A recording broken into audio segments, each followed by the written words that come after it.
No ar, Educação em Diabetes, um programa da ANAD, a Associação Nacional de Assistência ao Diabético.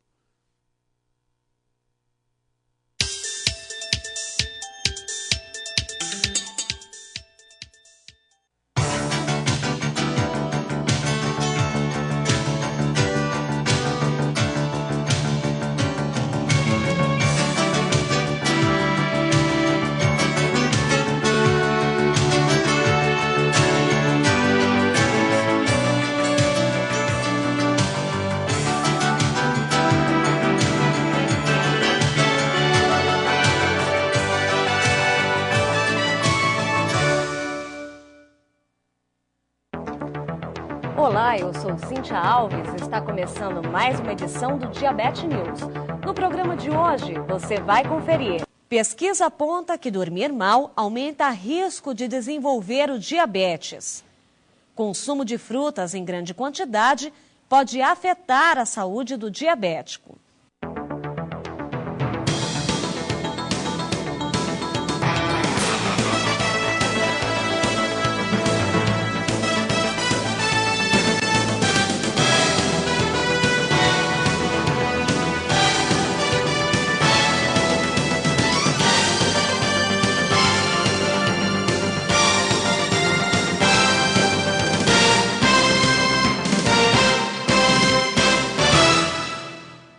Sabe aquelas noites em que você tenta dormir, vira para um lado, vira para o outro e mesmo assim não consegue pegar no sono? Bom, o resultado de uma noite mal dormida vai além do cansaço e da irritação. Segundo uma pesquisa realizada por cientistas holandeses, dormir mal ou muito pouco afeta a maneira como o corpo usa a insulina para transformar açúcar em energia, aumentando riscos de desenvolver o diabetes. 9 voluntários participaram do levantamento e foram examinados após dormir cerca de 8 horas e também quando tinham dormido apenas metade deste tempo, ou seja, 4 horas.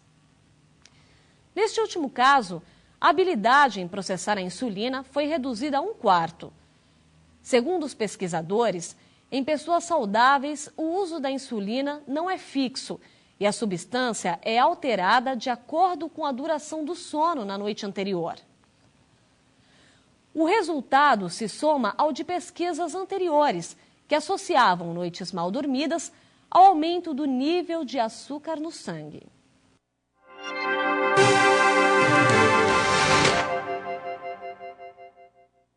Elas são gostosas, são incluídas sempre em qualquer dieta alimentar, mas não se pode abusar delas. Estamos falando das frutas, que num país tropical como o nosso são variadas e saborosas. Mas comer frutas em excesso pode fazer mal para a pessoa diabética? Tudo vai depender da quantidade que se come. De acordo com especialistas no assunto, comer muita fruta significa comer muitas calorias, elevar o peso e, por causa da alta quantidade de carboidratos que a maioria das frutas tem, aumentar a glicemia. O ideal é comer uma fruta de cada vez, preferindo as de tamanho menor. Pode-se comer uma fruta em cada refeição, considerando-se 5 refeições por dia, café da manhã, almoço e jantar e 2 lanches intermediários. Os efeitos da ingestão da fruta são os mesmos se ela for um lanche ou uma sobremesa. Algumas frutas são mais calóricas e, portanto, devem ser consumidas com determinados cuidados. Estão nesse grupo o abacate, um pequeno, tem 650 calorias, e a laranja, que tem 140 calorias. Entre as frutas que fazem parte do grupo menos calórico estão uma maçã pequena, ou um kiwi, ambos com 50 calorias, ou um maracujá médio, que tem 45 calorias. A ingestão de frutas, ao invés de afetar o organismo do diabético, pode sim fazer muitos benefícios se for consumida de forma balanceada. O Jornal Diabetes News fica por aqui. Lembrando que você pode nos enviar as suas dúvidas, sugestões, participar do nosso chat ou da nossa enquete. Continue conosco. ANAD, a sua saúde é a nossa meta.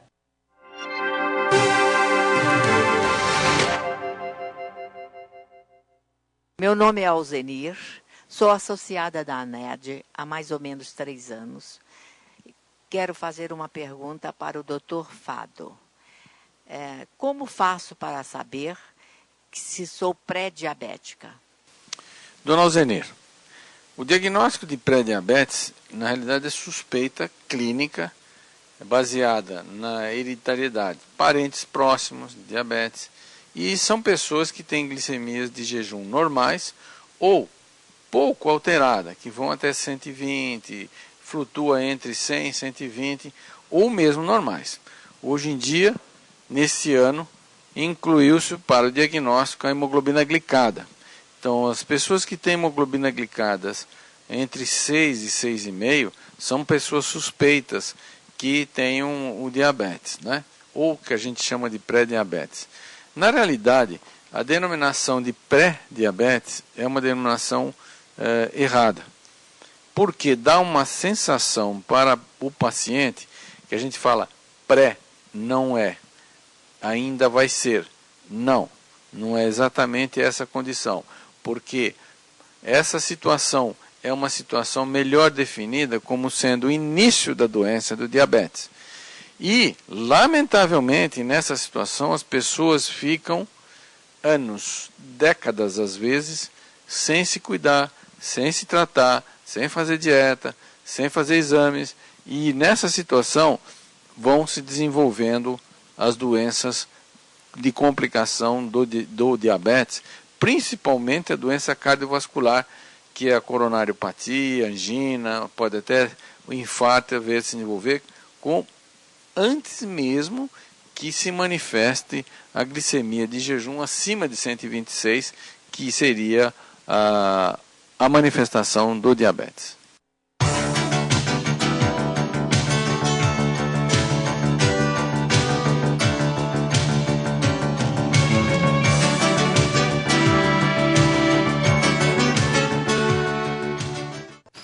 Ter diabetes, andar de bicicleta, monitorar a glicemia. É possível conciliar? Com o AcuCheck Performa você pode. E os resultados são sempre precisos, independente da temperatura. A AcuCheck Performa verifica diversos fatores: temperatura, umidade, danos na tira e tamanho da amostra. Basta uma pequena gota de sangue e em 5 segundos você tem o resultado. Sim, você pode viver a vida como desejar.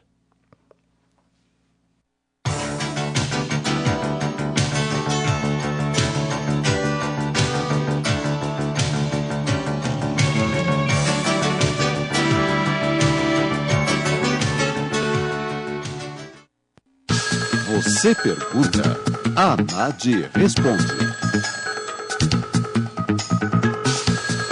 Você também pode participar do Educação e Diabetes. Faça suas perguntas, tire suas dúvidas, envie sua carta ou acesse o nosso site. Ouvinte no ar, boa tarde. Boa tarde, doutor. Pois não? O Rômulo aqui do Campo Grande, eu liguei semana passada. Pois não? Eu tenho uma perguntinha para fazer. Eu tenho diabetes, mas eu estou tendo muita hipoglicemia. E há coisa de uns 3 meses eu parei de tomar a metformina e a glibenclamida. E assim mesmo continua a hipoglicemia. E o senhor está tomando o que para o diabetes? Não, para diabetes eu não estou tomando nada no momento agora. Minha última hemoglobina deu 5,7. E o que o senhor chama de hipoglicemia? Quando começa a dar fome, tremedeira, suor. O senhor tem pressão alta? Não.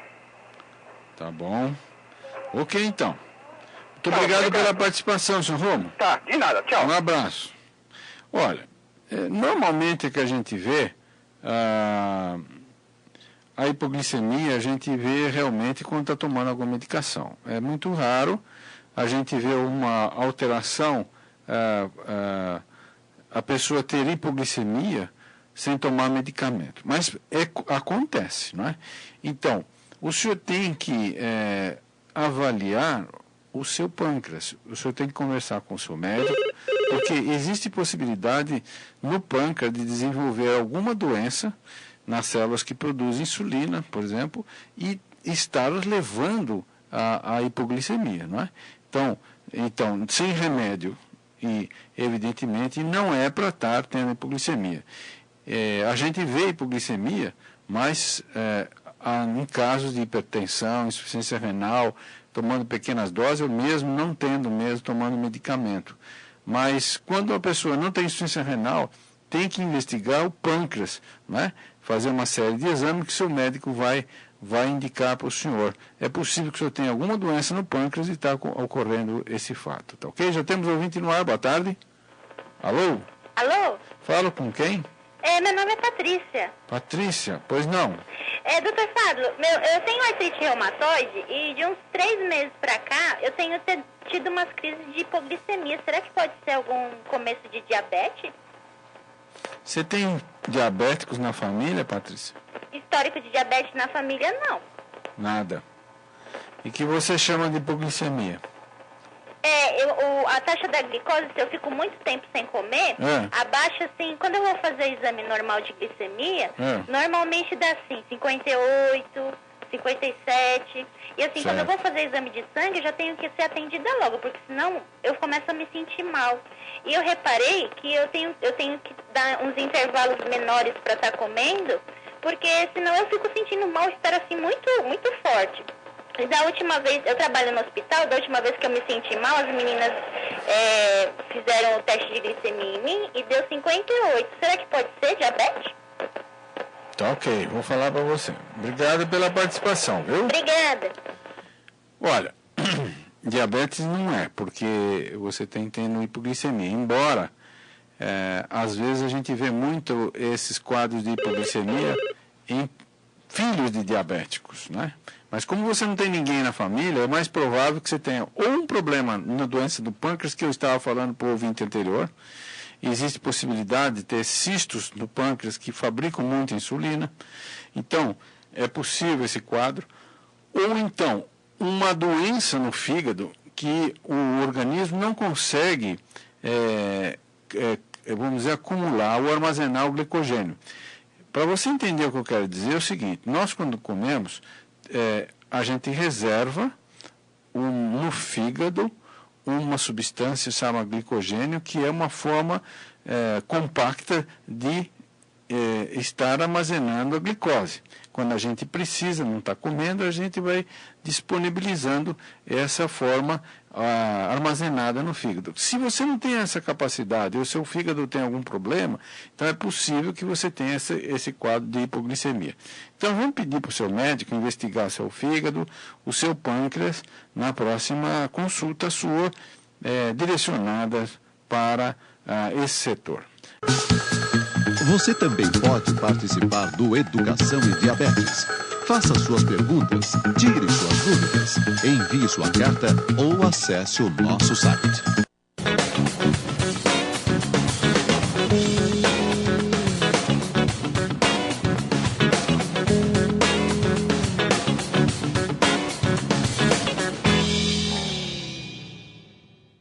Você tem diabetes, está com hipoglicemia, queda de açúcar no sangue, pode sentir de diferentes maneiras. Uma criança pode até chegar e dizer para a família que está sentindo dor na barriga, mas pode também sentir suor, se sentir fraco, sentir o coração disparar. O que eu faço quando eu tenho esses sintomas? Use um açúcar que tem absorção rápida. Hoje se encontra nas ruas de São Paulo balas que você põe na boca e dissolve rapidamente. Ou tabletes que têm açúcar líquido, que aqui nós já temos 15 gramas de açúcar. Morde, ingere, aperta o saquinho e aí vamos esperar. Vamos dar 15 minutos, vamos esperar. Se for a nível domiciliar e tiver um aparelho próximo, um glicosímetro, vamos fazer um teste de novo de glicemia depois de 15 minutos. Já chegamos a um valor de 70, 80, aí é hora de se alimentar com um alimento que vai manter essa glicemia atingida. Uma fruta, um copo de leite ou antecipar a refeição seguinte. Mas agora nós estamos com um acompanhante, um pai, uma avó, e estamos vendo uma criança com hipoglicemia. O que nós vamos fazer? Olhando para a criança, como é que nós vamos ver que ela está com hipoglicemia? Pode estar só notando, uma mãe que está sempre presente, que seu filho ficou mais pálido. Ou pode notar que mudou o comportamento. Só que seu filho está mais agressivo ou está mais sonolento. Vamos fazer um testezinho da ponta do dedo. Glicose baixa, açúcar de absorção rápida. Use uma colher de sopa de açúcar em meio copo d'água ou um refrigerante não diet. Vamos esperar 15 minutos, vamos fazer novamente o teste se tivermos fitas reagentes à mão. Caso contrário, passados esses 15 minutos, ou vamos antecipar a refeição seguinte, ou vamos oferecer a essa criança o seu lanche. Pode ser através de um copo de leite, pode ser uma fruta, enquanto não chega a próxima refeição programada. Uma situação mais séria, hipoglicemia severa. Sua criança ou seu adolescente não consegue acordar. Vamos ver o teste de ponta de dedo. A glicose está muito baixa. Que atitude tomar? Jamais tentar dar, nesse momento, qualquer líquido via oral. É o momento de usar o glucagen, o glucagon. Já vem pré-pronto. Então, o que nós vamos fazer? Aplicar como se aplica insulina. Isso vai fazer com que o seu filho volte ao estado de consciência, mas o efeito desse tratamento não é duradouro, vai durar em torno de 30 minutos. Não esqueça, voltou à consciência, vamos alimentá-lo, que com a alimentação é que nós vamos manter o nível de glicemia que foi atingido através do glucagon, da injeção que foi aplicada, semelhante à modalidade de aplicação da insulina. Hipoglicemia não assusta quando a gente sabe como atuar na hora. Mas uma prevenção importante, por que não levar uma identificação que tem diabetes?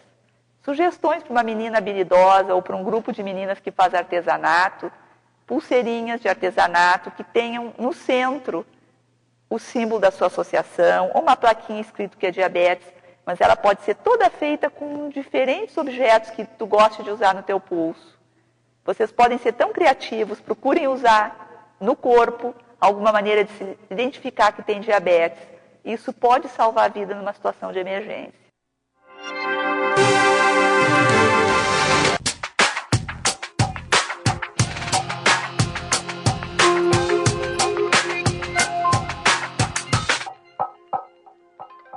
Olá pessoal, mais um fim de semana aqui, passando algumas informações importantes para vocês. E uma delas hoje é referente àquelas pessoas que algum dia já fizeram alguma atividade física e há muito tempo estão paradas e querem retomar. Por algum estímulo, por alguma vontade. O importante é saber, ninguém deve ficar parado. Isso é que é importante. Todo mundo tem que fazer uma atividade física, tem que se exercitar. Agora, alguns cuidados e algumas preocupações nós devemos ter. Primeiro é o seguinte, toda pessoa deve passar por um médico, se possível por um cardiologista, tá certo? É importante que esse cardiologista, e evidentemente diante do exame, é normal e habitual que se peça um eletrocardiograma de esforço, onde a pessoa vai fazer aquele teste na esteira, sabe? Que você coloca uns eletrodos. Algumas pessoas já fizeram, outras não, mas é um teste muito simples, não tem dor nenhuma, e vai determinar realmente como é que está a situação do seu coração e como é que está a condição do seu coração diante do exercício. É evidente que o médico vai solicitar um exame de sangue completo, um hemograma completo, para saber como é que está o seu colesterol, triglicérides, como é que está o seu diabetes e assim por diante. Feito isso, é importante você ter um atestado do seu médico, mas não ele liberando o que você pode fazer, e sim ele dizendo para você o que realmente ele não pode fazer. Que o mais importante é saber o que você não pode, porque aí você não tem o perigo de se lesionar ou de se machucar ou ter problemas sérios. Outro item importante, você procurar, se for até uma academia, saber se essa academia ela é uma academia que tem um registro no Conselho Regional de Educação Física. Se você tiver alguma patologia, alguma doença, que seja uma academia que tenha um profissional que seja habilitado e que seja especializado a trabalhar com aquele tipo de doença, tá certo? Se você procurar um personal trainer, a mesma coisa, tá certo? E fundamental, mantenha-se com a sua alimentação adequada, mantenha com a sua medicação adequada e, muito importante, toda vez que alguém quer começar a fazer uma atividade física, há muito tempo, por um estímulo, a pessoa quer começar a dieta, quer começar a atividade física, quer começar a tomar remédio, o importante é o quê? Através do médico e os exames, ele determinar o que você deve ou não tomar. E não faça dietas bruscas, tá certo? E evidentemente você vai procurar realmente um nutricionista, que é a pessoa habilitada para isso, e ele vai falar para você que você não deve, porque são muitas mudanças. Primeira mudança, você foi no médico, é impactante, você quer ver resultados, né? Segundo, você vai fazer atividade física, há muito tempo você não faz, então é outro impacto. Alimentação, você para a alimentação, então são tantos impactos que ele tem que ser moderado. E tudo que é moderado e gradual são que nem alicerces, eles têm que ser graduais, lentos, que com certeza você vai atingir seu objetivo. Se você for bruscamente querer mudar toda a sua vida nos últimos 15 anos, nos próximos 15 dias, com certeza você vai ter impacto negativo. Você vai ficar com muitas dores no corpo, você vai ficar fraco porque a sua alimentação está muito restrita. Você, se estiver tomando medicação, você tem que ajustar a sua medicação porque ela pode ter alguns efeitos colaterais. E isso, quem vai dar esse parecer? É o seu médico, é a sua nutricionista e o profissional de educação física, que vão fazer esse tripé, que é fundamental para que você volte a fazer uma atividade física e ter bons resultados. E no que diz respeito especificamente aos diabéticos, mais importante ainda, que o diabético entenda que ele tem que fazer uma atividade física moderada e sempre em conjunto com o médico, endocrinologista e com a nutricionista. Para que a alimentação, a medicação e o exercício, ela seja bem balanceada para que você consiga atingir seus objetivos, que são melhor condição física, que seu coração bata com uma frequência melhor e mais segura, que você tenha uma melhor irrigação sanguínea no seu organismo, que você não comprometa as suas articulações. Então, tudo isso, pessoal, é importante estar junto com esses profissionais. A NAD está aqui, de portas abertas para você, para seus conhecidos, para que vocês venham ter esse conhecimento não só da atividade física, mas da parte de nutrição, da parte de médicos em geral, endocrinologistas, tá certo? Oftalmologistas, temos cardiologistas. Então tem uma gama de atividades importantíssimas, sem falar em uma série de palestras que vocês têm de sábados, tem vivências durante a semana, e isso tudo envolvendo o seu benefício, o seu bem-estar. De qualquer forma, essa é mais uma dica, mais uma orientação nesse fim de semana, tá certo? Nos procurem, tem o nosso e-mail, que vocês podem tirar suas dúvidas, solicitem mesmo, que nós vamos estar respondendo de acordo com as nossas sequências de palestras, sequências de informações, sequências de dias da semana que nós vamos ter aqui. Sucesso para todos, uma boa semana e que tenham uma boa qualidade de vida para vocês.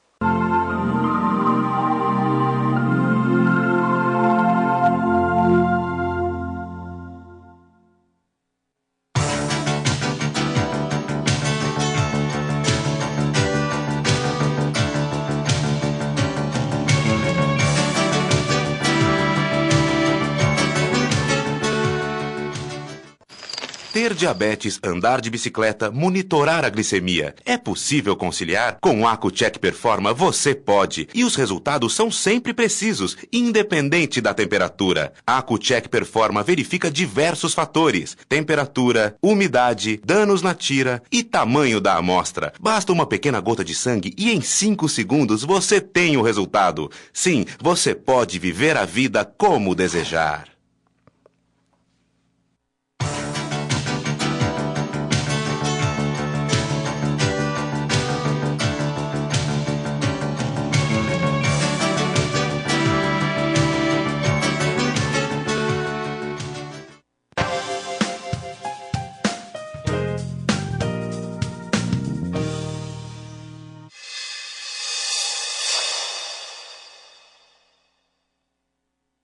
Olá, o programa Educação em Diabetes está recebendo um dos maiores nomes da endocrinologia. É o Dr. Marcos Tambácia, que hoje vai falar para a gente sobre nefropatia diabética. Doutor, é um prazer recebê-lo em nosso estúdio. Prazer é todo meu. Doutor, eu quero saber qual é o comprometimento dos rins no paciente que tem diabetes. Bem, a gente chama de nefropatia diabética exatamente esse comprometimento do rim nos pacientes com diabetes. É uma das complicações mais graves do diabetes. A gente divide as complicações do diabetes na doença dos pequenos vasos e dos grandes vasos. Dos pequenos vasos, a gente sabe que o diabetes é uma causa, por exemplo, de cegueira, porque comete a retina, e o diabetes é uma causa de insuficiência renal. Então, se você for analisar pacientes que estão fazendo diálise ou na fila para transplante renal, a maioria desses pacientes, mais de 50% dos casos de insuficiência renal terminal é pelo diabetes. Então, infelizmente, o diabetes pode cursar com um comprometimento grave da função renal, e é isso que a gente chama de nefropatia. Existem dados que no Brasil tenhamos 60 mil pessoas vivendo em diálise, dados da Sociedade Brasileira de Nefrologia. Se você considerar que mais da metade desses pacientes são pelo diabetes, não dá para ter uma ideia do impacto, inclusive do ponto de vista econômico, o que significa o sistema de saúde ter que manter um tratamento muito caro, né, para esses pacientes. E é uma situação perfeitamente prevenível. Não quer dizer que todo paciente que tem diabetes vai evoluir para nefropatia. Sim. Isso depende do grau de controle, da atenção que ele dá ao tratamento. Então, mais uma vez, é importante a gente enfatizar que o tratamento do diabetes tem que ser feito no sentido, obviamente, de melhorar a qualidade de vida, não ter muito sintoma, mas basicamente de prevenir a ocorrência de complicações graves. E a nefropatia é totalmente prevenível. Sim. E, doutor, qual que é a relação entre a nefropatia e a saúde do próprio diabético? É um problema que pode ocasionar a morte do paciente diabético? Então, paciente que tem nefropatia diabética tem um risco aumentado de doença cardiovascular. Então, é como se fosse assim um marcador. O paciente que já tem um comprometimento da função renal é um paciente de alto risco de doença cardiovascular. Então, a incidência, por exemplo, de morte por infarto ou por derrame na população de pacientes que têm insuficiência renal é muito grande. Então, você pode ter uma ideia que, obviamente, o paciente ter uma função renal comprometida piora muito a qualidade de vida, pelo fato da diálise, uma mudança de medicação, que em função da própria falência renal, o próprio tratamento do diabetes muda. Mas, além desse desconforto, ele está correndo risco de mortalidade cardiovascular.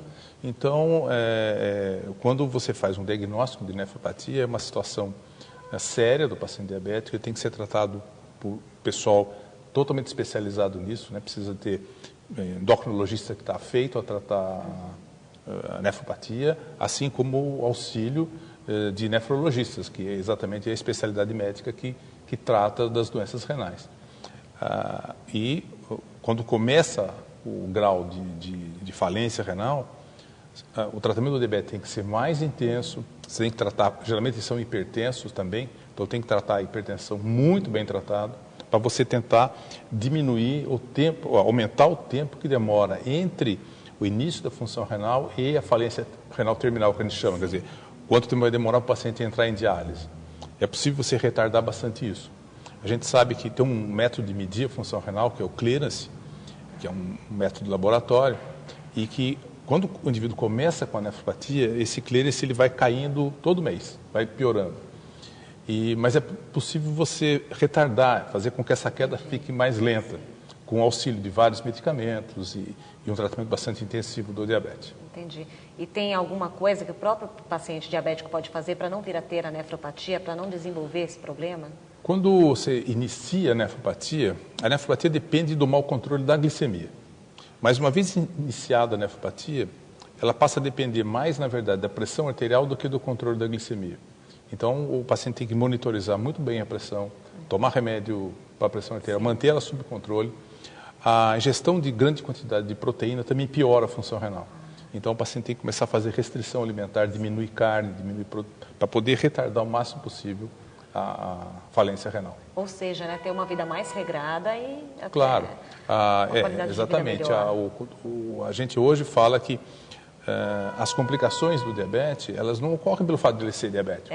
É pelo fato de ter o diabetes não controlado. Então, isso, mais uma vez, enfatiza a importância, quando se fala de doença, para o paciente, não no sentido de deixar o paciente preocupado com essa complicação, mas no sentido de que se ele tiver um tratamento adequado, se ele conseguir manter o diabetes sob controle, ele vai retardar ou até evitar o aparecimento dessas complicações graves. E levar uma vida praticamente normal, viver super bem, né? Claro, é possível você ter uma vida produtiva, uma vida sem grandes complicações, desde que você obedeça alguns princípios do tratamento, né? Que é dieta, manter peso adequado, não estar obeso, manter um peso adequado, manter uma boa atividade física, obviamente usar a medicação que foi prescrita e periodicamente fazer controles para saber se realmente o diabetes está sob controle, se está conseguindo controlar aquele esquema.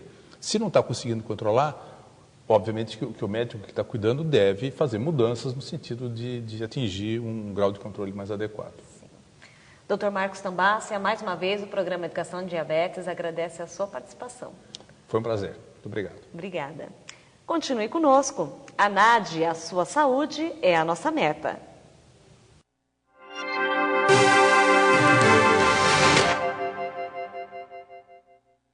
Termina aqui a Rede da Saúde, a Rede ANAD, a Rede da Associação Nacional de Assistência ao Diabético. Educação em Diabetes volta na próxima semana.